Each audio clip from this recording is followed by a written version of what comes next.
Mukhang ano mo ba? Nanonood din ng reels, ha? But, yung nga po, usapan natin ng pagkain. Sabi ni Lord Jesus, na a man shall not live by bread alone, but for every word that comes from God. Dito ba? Kaya, sa ating pong pagtitipon po ngayon, sa ating pananambahan, nandiyan po yung pag-aawitan, pananalangin sa Panginoon.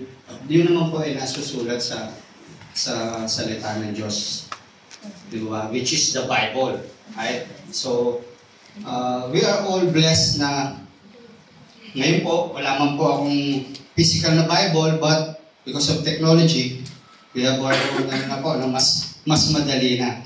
So, yeah. And yun din po, gusto ko rin pong i-share in some way and understand what is life. In some way po ito.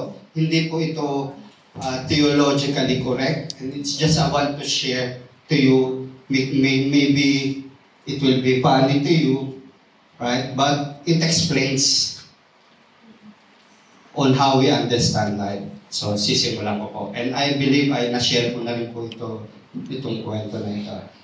So, on the first day, God created the dog. Aso. Kwento lang po ito. So, sabi ni Lord dun sa aso, you will bark, you will guard the house, and you will bark on every person that will comes by.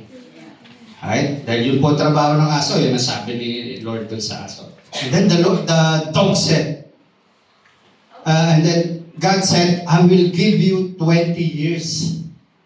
20 years ang aso.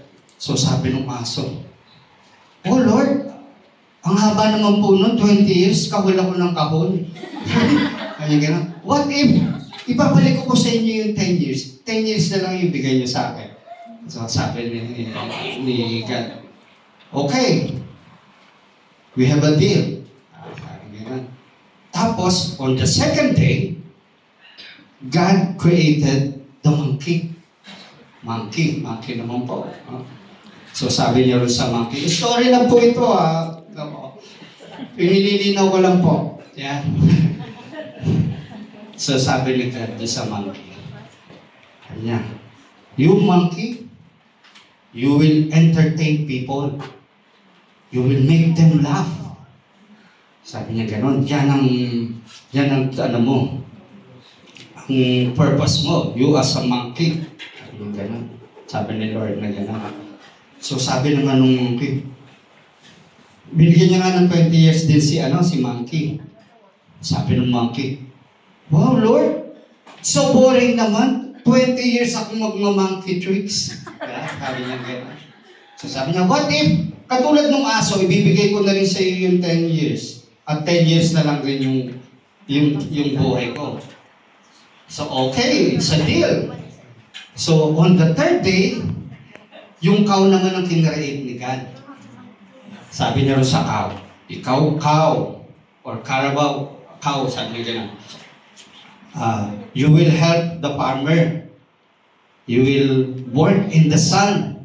Sabi niya gano'n. And then you will have calves, yung mga anak. Tapos you will make milk for your calves and for the people. Sabi niya gano'n. So I'll give you 60 years. Sabi ni God sa cow. Kaya sabi naman ng cow, sabi niya, Lord, 60 years ako maghihirap, nasa arawan. Bumagay na din yung cow, sabi ng cow. What if, ibigay ko sa iyo, I give you back 20 years and then 40 years na lang yung sa akin. Sabi niya gano'n. Sabi, okay, it's a deal. And now, in the fourth day, God created yung tao. Sabi niya sa tao, okay, I'll give you 20 years. What you're going to do is to enjoy life. Sige, kumain ka, matulog ka, and enjoy life. Ay, ganun. Sabi nung tao na doon, that God created, sabi niya, wow, Lord, ba't ganun? Ang iksi naman, 20 years lang.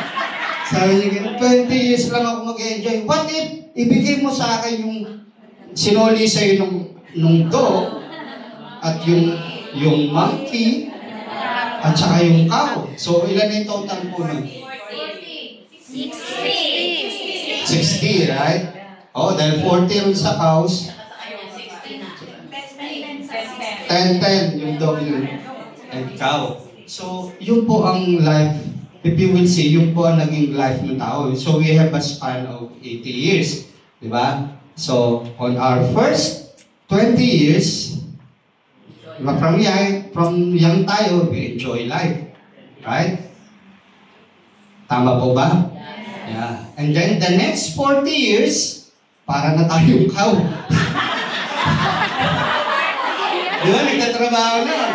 Oo, wala ka ng kundi you want to sustain your family. Di po ba? Nandun na yan, naghihirap na tayo.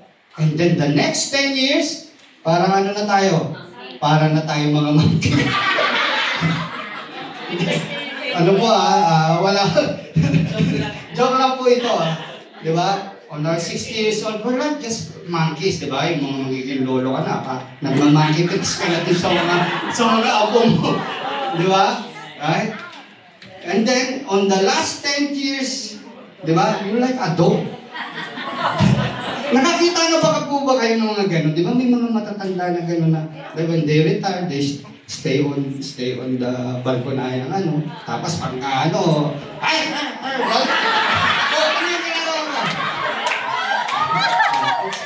it's just a story lang just to keep everyone binigyan you understand life on some way lang po, right?